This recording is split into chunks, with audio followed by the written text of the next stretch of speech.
Galing sa kasaysayan ng boxing si Manny Pacquiao, yan ang tingin ng mga eksperto kay Pacman matapos niyang patumbahin si Ricky Hatton sa loob lamang ng 2 rounds. Mula sa Los Angeles, California, nagbabalik TJ Manotok.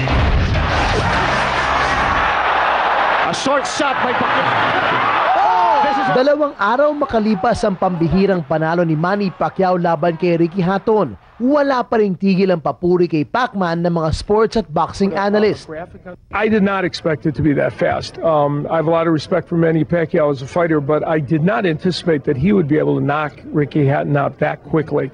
Phenomenally surprised. I expected Manny Pacquiao to win the fight, so that was no surprise. What was a surprise was the way he did it. I mean, that's the best Manny Pacquiao I've ever seen, and never in my wildest dreams did I think that he would knock him down twice in the first round and knock him out in the second round. Sa tingin naman ng mga eksperto, pinatunayan ni Pacquiao na siya nga ang karapat-dapat sa titulong Best Pound-for-Pound Fighter sa mundo. At bagamat bata pa si Ricky Hatton sa edad na 30 anyos, panahon na raw para siya'y magretiro. I'm not sure that Ricky Hatton is going to continue on as a fighter. I think we're likely to see him retire after this. It was a devastating knockout.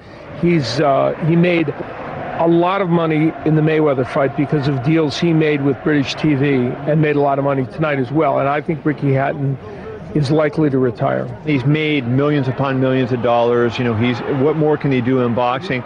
And there's no reason to, hang around and fight at this point, because where are you going to get a big fight to make the kind of money? And now you're in a risk stage. He's made a lot. Say goodbye. You've done a lot. There's no more you can do. Ngayon, excited na ang ilang foreign media sa posibilidad ng bakbakang Pacquiao at Floyd Mayweather Jr.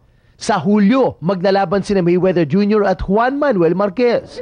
Sa sunod-sunod na panalo ni Pacman, maraming eksperto ang nagsasabi na pwede na siyang ihanay sa mga pinakamagagaling na boksingero sa kasaysayan.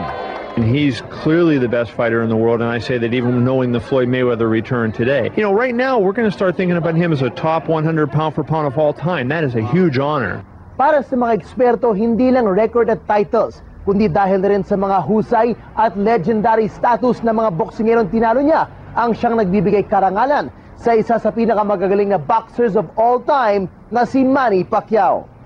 TJ Manotok, Patrol na Pilipino, Los Angeles.